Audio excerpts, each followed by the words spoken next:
Assalamualaikum warahmatullahi wabarakatuh. Saya Lintang Duyanto dari kelompok prediksi curah hujan dan rekan-rekan saya yaitu Johan Safian juga Ana Ismail.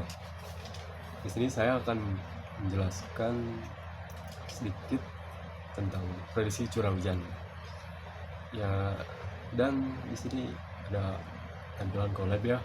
Bisa kita lihat di sini ada pip install Plotly, itu perintah ya buat menginstal pustaka Plotly, gunanya untuk membuat visualisasi interaktif dalam pemrograman Python.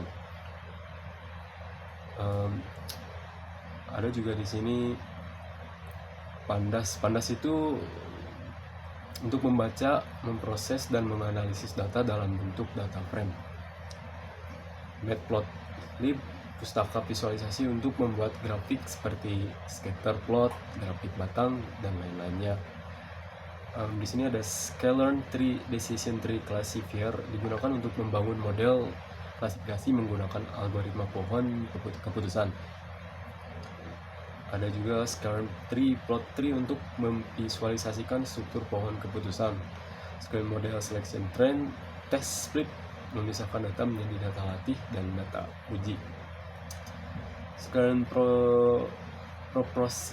Preprocessing Label Encoder digunakan untuk mengkonversi data menjadi kategori numerik.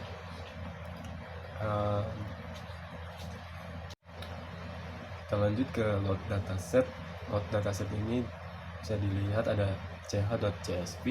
Fungsinya itu buat membaca dataset dari file tersebut, terus dimuat ke dalam data frame, dan data frame itu nanti akan menampilkan data seperti ini ya.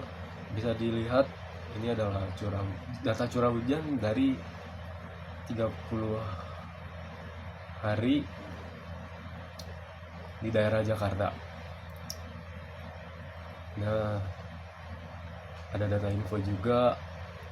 Data info ini memberikan detail tentang dataset, contohnya seperti jumlah baris dan kolom, tipe data setiap kolom, jumlah nilai yang tidak kosong, ukuran data. Ukuran data ini menampilkan jumlah baris dan kolom dataset dalam format 30 ini adalah jumlah baris dan 5 ini adalah jumlah kolom. Klasifikasi nilai kolom. Untuk mengklasifikasikannya ini ada pd.cut. Ini tuh berfungsi buat membagi kolom curah hujan ke dalam beberapa kategori berdasarkan interval.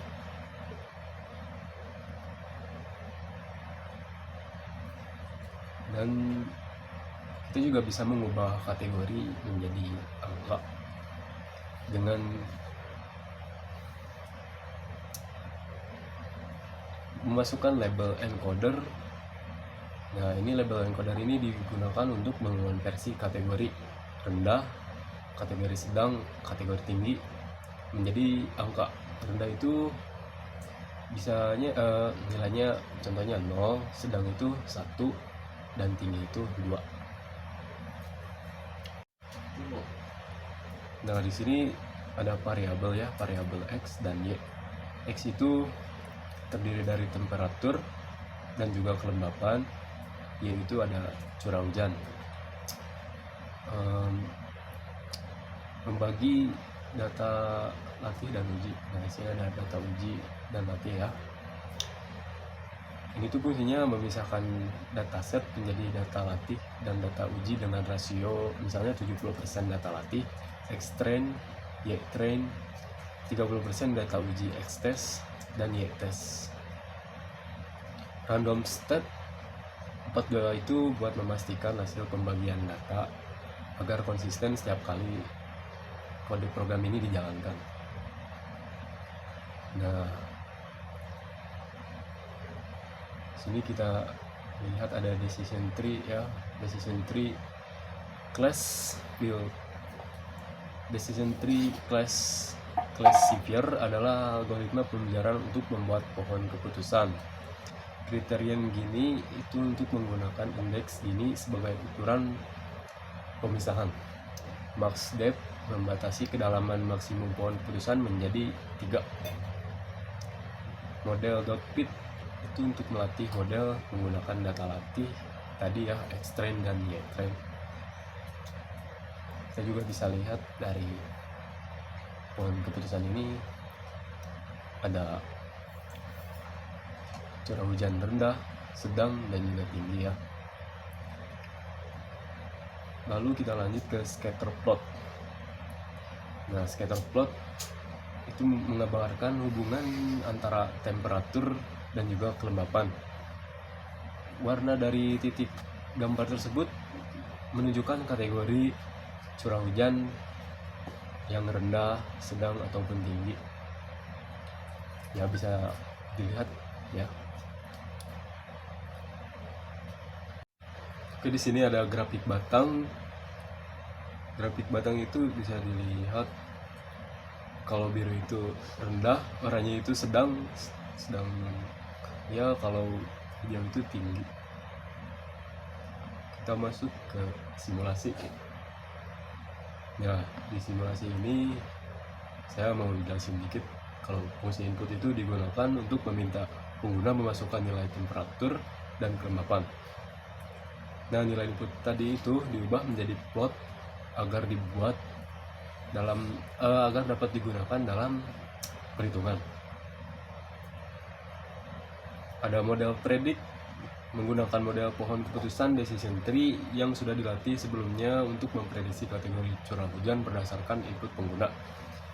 Tadi itu ada temp itu temperatur, ada ham itu kelembapan. Input ini diberikan dalam bentuk list dimensi temp dan ham karena predik membutuhkan format seperti itu. Di sini ada nilai 0 mengambil hasil prediksi pertama karena output predik berupa array. Nah, lalu di sini ada penanganan error. Block try expect itu untuk menangani kemungkinan error seperti jika pengguna memasukkan nilai non-numerik. Contohnya, jika error terjadi, program akan menampilkan pesan input tidak valid, harap masukkan angka yang benar. Di sini saya akan mencontohkan sebuah simulasinya. Misalnya saya memasukkan 30 derajat temperatur dan 60 kelembapan. Nah, di situ hasil prediksinya itu rendah ya. Nah, mungkin begitu saja dari kelompok kami. Kurang dan lebihnya mohon dimaafkan. Terima kasih telah menonton dan perhatiannya. Wassalamualaikum warahmatullahi wabarakatuh.